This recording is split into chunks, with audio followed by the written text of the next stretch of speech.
જય શ્રી કૃષ્ણ વૈષ્ણવો. પુષ્ટિ મહારાજ ચેનલ પર આજના શ્રી વલ્લભ ચરિત્રના સત્સંગમાં આપ સહુનું સ્વાગત છે. ગયા સત્સંગમાં ચંપારણ્યમાં શ્રી વલ્લભના પ્રાગટ્યનો દિવ્ય અલૌકિક પ્રસંગ આપણે સાંભળ્યો. લક્ષ્મણ ભટ્ટ અને ઈલમા ગારુજી પર પ્રભુની કૃપા વરસી અને પ્રભુ તેઓના ગૃહે પ્રગટ્યા. હવે આજના સત્સંગમાં આપણે જાણીશું કે શ્રી વલ્લભ બાલ્યકાળથી જ કેવી અદ્ભુત લીલાઓ કરતા. આપ પણ સાંભળીને રોમાંચિત થઈ જશો. તો આ વિડીયો પૂરો અંત સુધી સાંભળજો અને આ ચેનલ હજી સબસ્ક્રાઈબ ન કરી હોય તો અત્યારે જ સબસ્ક્રાઈબ કરી નોટિફિકેશન ઓન કરી દેજો, એટલે અમારા નવા અપલોડ થતા વિડીયો આપને તુરંત મળી જાય. અને આ સત્સંગ સાંભળતા બધા વૈષ્ણવોને નીચે કમેન્ટ બોક્સમાં જય શ્રી કૃષ્ણ જરૂર લખી મોકલજો. અને હા, વિડીયોને લાઈક કરી બીજા વૈષ્ણવોને જરૂર શેર કરી દેજો. તો ચાલો આજના આપણા સત્સંગની શરૂઆત કરીએ. શ્રી વલ્લભાધીશ કી જય. શ્રી લક્ષ્મણ ભટ્ટજી ઈલમાજી અને શ્રી વલ્લભને લઈને કાશી તરફ પાછા જવા માટે નીકળ્યા. રસ્તામાં ચતુભદ્રપુર શહેરમાં પાછા આવ્યા.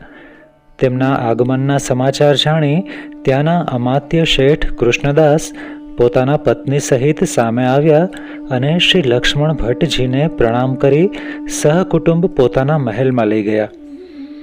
શેઠ કૃષ્ણદાસ અને તેમના પત્નીએ શ્રી વલ્લભના દર્શન કર્યા.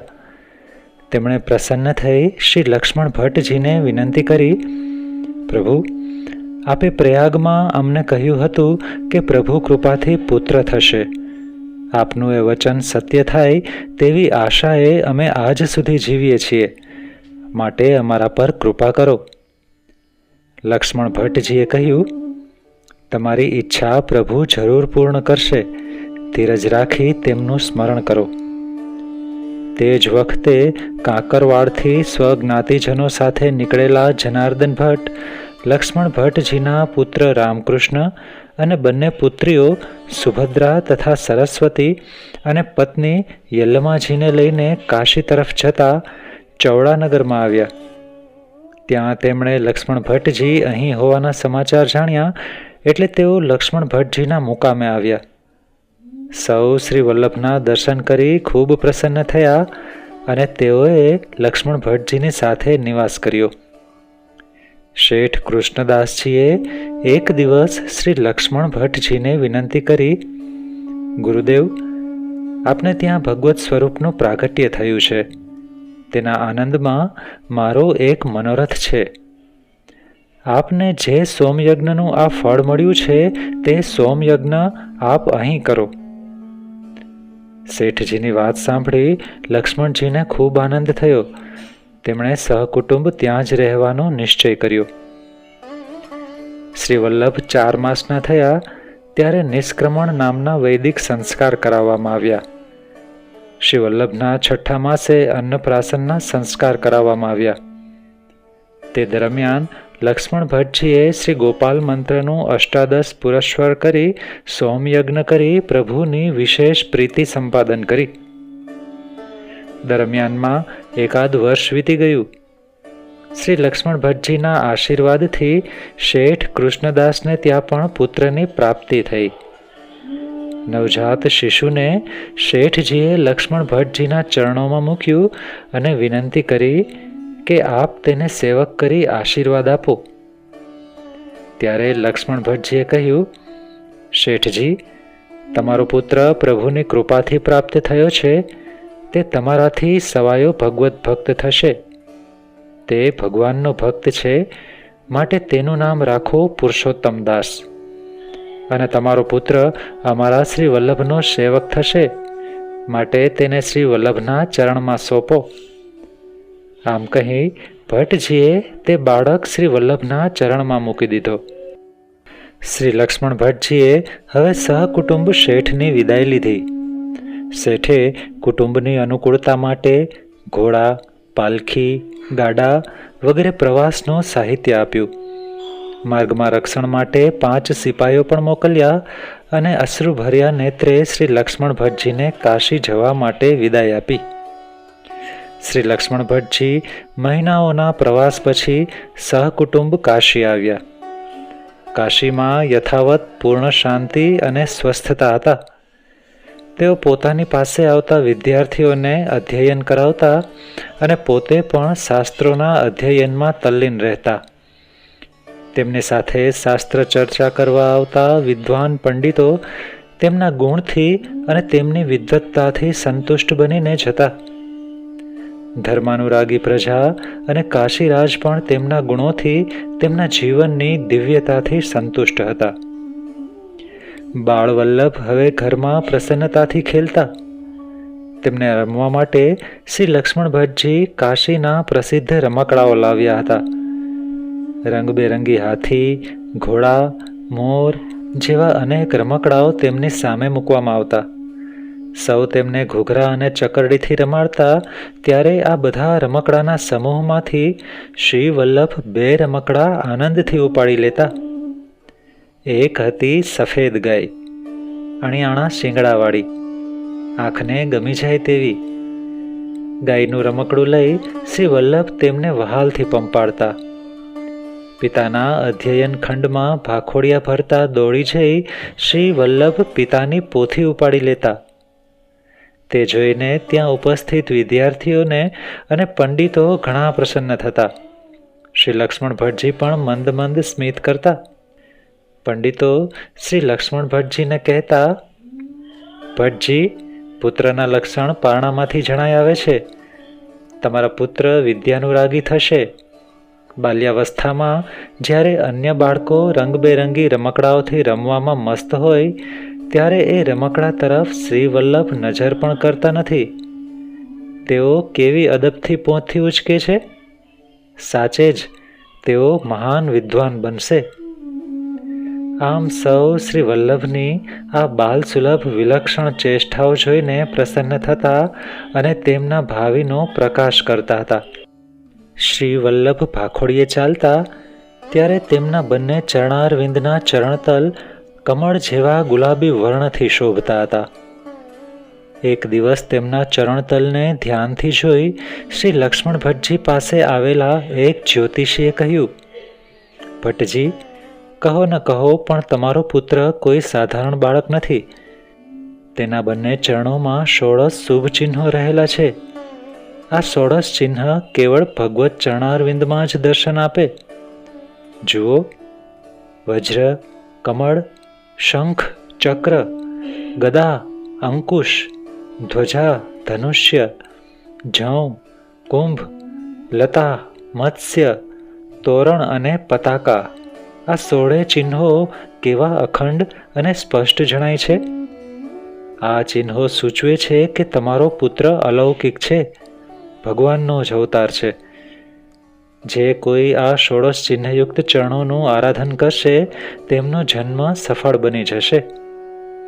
ભટ્ટજી આ સાંભળીને ખૂબ પ્રસન્ન થતા. પોતાની ગોદમાં શ્રી વલ્લભને પધરાવી તેઓ ફુરસદના સમયે આ ચિહ્નોના દર્શન કરતા અને તેને વંદન કરતા હતા. બાળ વલ્લભ અતિ બાલ્ય વયથી જ અદ્ભુત વ્યવહાર કરતા હતા. માતા પિતા અને પોતાના ભાઈ બહેન સાથે સૌમ્ય સ્વરમાં ખૂબ વિવેક અને આદરથી વાત કરતા. પિતાના અગ્નિહોત્રની સન્માનપૂર્વક પરિક્રમા કરતા. સૌના તરફ પ્રસન્નતા ભરેલી દૃષ્ટિથી જોઈ સૌને પ્રસન્ન કરતા. તેઓ બોલતા શીખ્યા પછી વારંવાર પિતાના અધ્યયન ખંડમાં દોડી જતા. ત્યાં ઉપસ્થિત સાધુ સંન્યાસી અને પંડિતો વચ્ચે ધર્મ વાર્તાઓ થતી તેનું શ્રવણ કરતા. જ્યાં ધર્મચર્ચામાં કોઈ નિર્ણય ન થાય ત્યાં તેઓ બાલસુલભ વાણીમાં એ ચર્ચાનું બહુ જ ઓછા શબ્દોમાં નિરાકરણ લાવી આપતા. તેમના આવા ચમત્કારયુક્ત વચનો સાંભળી સર્વ વિદ્વાનો આશ્ચર્યચકિત થતા. વિદ્વાનો લક્ષ્મણ ભટ્ટજીને કહેતા, ભટ્ટજી, આપના પુત્ર શ્રી વલ્લભ વાકપતિ છે, બાલ સરસ્વતી છે. સાચે જ તેમના મુખમાં સરસ્વતી વસેલા છે. ઈશ્વર સિવાય આટલી નાની વયમાં આવી ગહન ધર્મચર્ચા બીજું કોણ કરી શકે? સૌ તેમને હવે બાલ સરસ્વતી અને વાકપતિ કહી વંદન કરતા. એકવાર શ્રી વલ્લભે જોયું તો ઘરના સૌ વડીલો ઘરની પાછળના વાડામાં એકત્ર થયા છે. સૌના મુખ ઉપર ઉદાસીનતા છે. બાળ વલ્લભ તેમની નજીક પહોંચી ગયા. પિતાજીની આંગળી પકડીને પૂછે છે, તાત, તમે સૌ ઉદાસ કેમ છો? પિતાજીએ કહ્યું, વત્સ, આપણા સૌની માનીતી ગાય પયોદા મૃત્યુ પામી છે. શ્રી વલ્લભ આ સાંભળીને જડ બની ગયેલી પયોદા ગાયની પાસે ગયા. શ્રી વલ્લભે પયોદા ગાયની સામે પ્રસન્ન મધુર નેત્રોથી દ્રષ્ટિ કરી. પોતાનો કોમળ શ્રીહસ્ત ગાયના મૃત શરીર પર ફેરવ્યો અને ગાયના લલાટ ઉપર તે હસ્ત મૂકી પોતે અત્યંત પ્રેમથી કહ્યું, પયોદા, ઉત્તિષ્ઠ. પોતે 3 વખત આમ બોલ્યા અને ત્યાં તો સૌના આશ્ચર્ય વચ્ચે ગાઢ નિંદ્રામાંથી આળસ મરડીને ઊભી થતી હોય તેમ પયોદા ચારેય પગે ઊભી થઈ ગઈ. તેના લલાટને પંપાડતા શ્રી વલ્લભના ચરણારવિંદમાં તેણે મસ્તક નમાવ્યું. સૌ પ્રસન્ન થઈ ગયા. માતા ઇલમાજીએ બાળ શ્રી વલ્લભને તેડી લીધા અને વાત્સલ્ય ભાવે અનેક ચુંબનોથી નવડાવી દીધા. એક દિવસ લક્ષ્મણ ભટ્ટજી ગંગા સ્નાન કરીને ઘેર પાછા આવ્યા. તેમણે જોયું, શ્રી વલ્લભ ઘરના આંગણામાં ખેલી રહ્યા છે. તેમની સાથે રોજ ખેલતા સ્વજાતીય બ્રાહ્મણ બાળકો આજે નથી.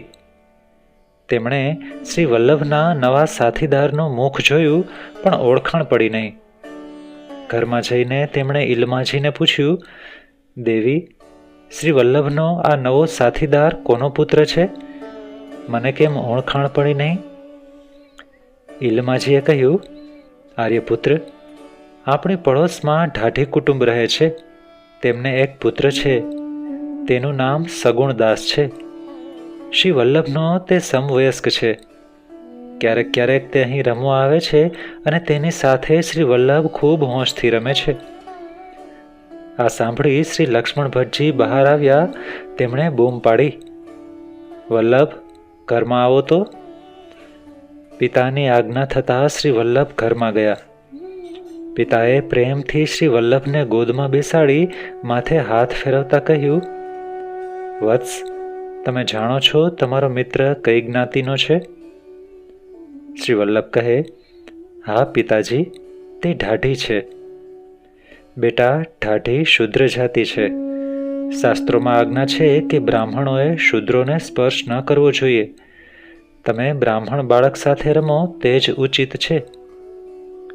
શ્રી વલ્લભ પોતાના પિતાજીને કહે છે, પિતાજી, આપની વાત મને સમજાતી નથી. આપ દરરોજ શ્રીમદ ભાગવતનું પારાયણ કરો છો તે સાંભળવું મને ખૂબ ગમે છે. તેમાં અનેક સ્થળે એવી આજ્ઞા છે કે સર્વ મનુષ્ય પ્રભુના અંશ છે, માટે તેમનામાં ભેદભાવ ન જોવો. શું મારી વાત સાચી છે? હા બેટા, તે બિલકુલ સાચું કહ્યું. પિતાજી, શ્રીમદ ભાગવત કહે છે કે ભગવાનની ભક્તિ કરવાનો પણ સૌ મનુષ્યોને સરખો અધિકાર છે. સ્ત્રીઓ અને શૂદ્રો પણ ભક્તિના અધિકારી છે. શું આ વાત સાચી નથી? બેટા, એ આ વાત પણ તદ્દન સાચી છે. તો પિતાજી, સગુણદાસમાં જો પ્રભુનો અંશ હોય, તેનું કુટુંબ પૂર્ણ પવિત્ર જીવન પાળતું હોય, તેમના સંસ્કારો, આચાર વિચાર એક બ્રાહ્મણથી જરાય ઉતરે તેવા ન હોય, તો હું તેની સાથે રમું તેમાં ખોટું શું છે? તેની સાથે રમવાની ના પાડું તો તેનામાં રહેલ ભગવત અંશનો હું અનાદર નથી કરતો? પિતાજી, આપ આજ્ઞા આપો તેમ હું કરું. શ્રી વલ્લભની આવી તર્કસંગત વાત સાંભળી શ્રી લક્ષ્મણ ભટ્ટજી ખૂબ પ્રસન્ન થયા અને આજ્ઞા કરી, બેટા, તમે ખુશીથી સગુણદાસ સાથે રમો. આજે તમે શાસ્ત્ર ચર્ચામાં મને પરાજિત કર્યો છે, તેથી હું પ્રસન્ન છું. આમ બાલ્યાવસ્થાના એક પછી એક વર્ષો વટાવતા શ્રી વલ્લભ 5 વર્ષના થયા. તેમનું બાલ્ય વય આવી અનેક અદ્ભુત બાલ લીલાઓથી સભર હતું. વૈષ્ણવો, આજના સત્સંગમાં હવે આપણે વિરામ લઈએ. ફરી પાછા એક સુંદર પ્રસંગ સાથે મળીશું. સર્વે વહાલા વૈષ્ણવોને જય શ્રી કૃષ્ણ.